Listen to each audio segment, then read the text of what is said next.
Nezarec is taking over Mithrax. One of Destiny's coolest villains might make a return. In a new card, he's seen haunting Mithrax in his sleep, appearing in his room and claiming the House of Light Kell as his pawn.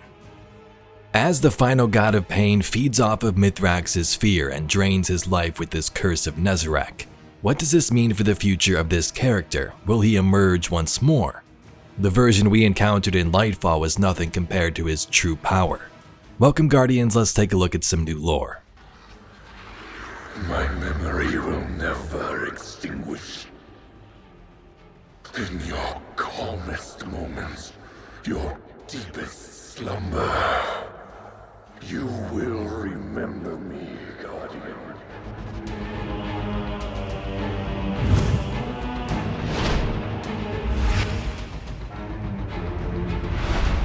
We first begin with the Restless Dreams shell. Now we talked a little bit about Mithrax and Nezarec a couple of weeks ago when Act 1 released, but I just found this card recently when looking into some more Revenant lore. The description says, "I will protect her, even from myself. Mithrax, Kell of House Light." The rigidity in his limbs was unnatural.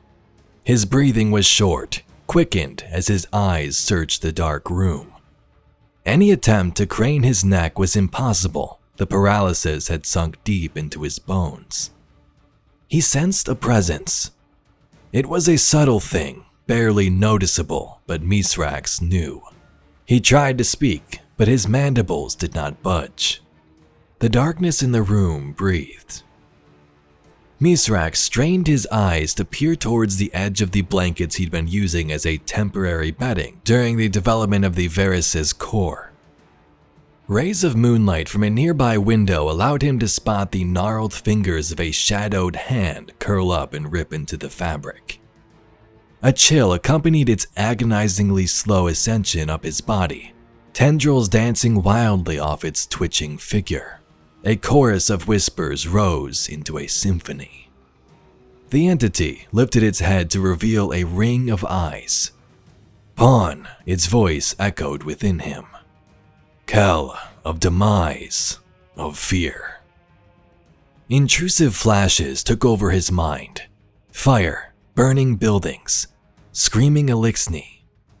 At first, he thought this might have been Reese, a memory that was not his, but instead, he recognized the familiar streets of the last city, his home. He looked down at his hands, coated in shadows and blood. We will make it their reality. Below him was a body, torn and bloody, with Ido's face. Panic flooded his being. Fear.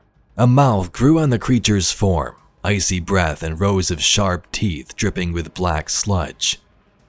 No! Mithrax shot up, suddenly free, and blinked to reveal an empty room. The door swung open. Father? Ido was unharmed. Mithrax remained quiet, breathing unevenly, and gazed down at the blankets in time to see wisps of darkness emanating from a few tears in the fabric. It's a really nice touch by Bungie to actually showcase some of this curse in the lore and gameplay moments. Mithrax here experiences a form of sleep paralysis, it seems. While he's sleeping, Nezarec is invading his dreams, his mind, and feeding off of his fear, calling Mithrax his pawn, a Kell of demise and of fear. Liars, liars and deceivers, all. The purest light. The darkest hour. The time is at hand, Guardian. At this moment, we don't know to what extent this curse will transform the Kell. Is this it, these small glimpses we see? Or will Nezarec fully emerge at some stage? The curse was said to drain the life of the user, so does Nezarec just feed off of the subject until they die, or does he completely take them over? We do know there's going to be an exotic mission for this episode called Kell's Fall, so we don't know who this is. Is it going to be Mithrax or is it Fikrul? Lore back from This Week in Destiny on May 23rd, the Into the Light lore. told us more about the Curse of Nezarec and its origin, how it dealt with scions and relics like the Nezarec Sin Helmet, which apparently belonged to the scions. Nezarec is referred to as a disciple of the Witness, a dread and prime tormentor. He can induce nightmares and haunts, and has a ton of other abilities like psionic entropy and nightmare sight and overwhelming energy. Nezarec was the first tormentor from which all others owe their lineage. He relishes in sowing fear and pain and feeding off the terror of sentient beings. He can induce nightmares across entire worlds. Nezarec was the one in possession of the veil during the collapse, and Savathun stole it, you know that whole story. Here's where it gets interesting though.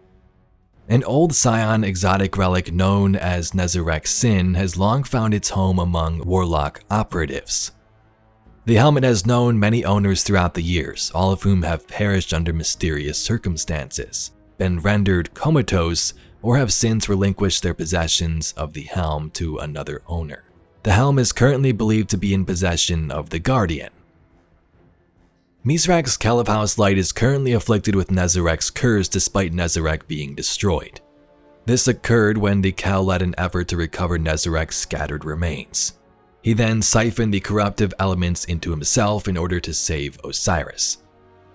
Attempts to dispel the curse were said to be ongoing back in May, and Chalco was assigned to monitor it, and we see that hasn't really changed now. Ido is having trouble trying to find a solution. The things he says to me, the thing he's becoming. Some days I don't even recognize him. And then one day, he'll just be gone. Now, as of recently in Festival of the Lost 2, we've had some interesting ties to Nezarec. Could be nothing, but let's take a look at that. First, you have the mask, which doesn't mean much, but there's also a reliquary in the lore book. Reliquaries like the same ones that carried the curse during the Witch Queen year and parts of Nezarec's body. Kids in the city try to speak to the dead. Glint sneaks into an abandoned building to try and stop them, and it's here where he finds the reliquary on an altar. In the end, it turns out there was nothing but candy in this one, and it was completely harmless, but it was clearly a connection made by Bungie. Nezarec, in my opinion, is one of the coolest villains we've had. The final god of pain was hinted at since the beginning of Destiny 2. He appears in Lightfall and dies, but he really doesn't because he can't, not fully. He lives through many different artifacts, beings, and he even had an entire cult back during the Dark Age and possibly even before that, members of different species including humans that followed him. He even destroyed the Scion religion and cursed some of them, likely where this Nezarec Sin relic came from. Tormentors were built from Nezarec's imprint. Nezarec, the one we see, was much weaker than his original form, his body now cobbled together in a chimera-like fashion. He has eyes from many different species, which is cool. Oh, these sensations. The tingle in my fingertips. This power is familiar yet different. Oh, it's invigorating. Scions, do you still adore me? Worship me? Hang on, did it just say Scions? Maybe it is on the Shadow Legion side. I'll make sure you do. My memory will never extinguish. In your calmest moments, your deepest slumber, you will remember me, Guardian.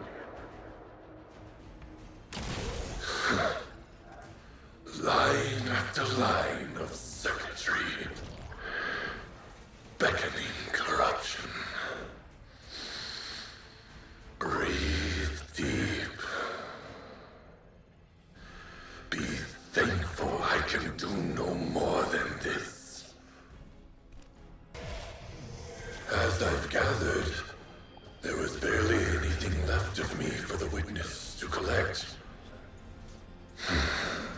Has anyone suffered from the pieces they took? I wonder if I could track them down. Do you happen to know who took them? Consider the information reparations for my untimely death. The final shape even hinted that Nezarec's nightmare power he acquired might be something we see in the future. But how? Harris wrote extensive documentation on nightmares after her last encounter with them. She and I believe that they are a yet untapped power of the darkness. One that Nezarec co-opted for himself and wove into the fabric of his pyramid. Aspects of him appear once again in Revenant with the curse to an extent. But is this the final god of pain's true end, or is there more to his story? To me, it seems like this curse and his nightmares are always sort of going to be around unless there's some true way to stop them. Something Ido is trying to decipher this episode. Anyway, Guardians, that's all we got for today's video. Some more lore and backstory from episode Revenant regarding Mithrax and the Curse of Nezarec. If you'd like to see some more Destiny lore and mysteries just like this video, please be sure to subscribe to the channel. I thank you very much for watching, and I'll catch you all in the next video.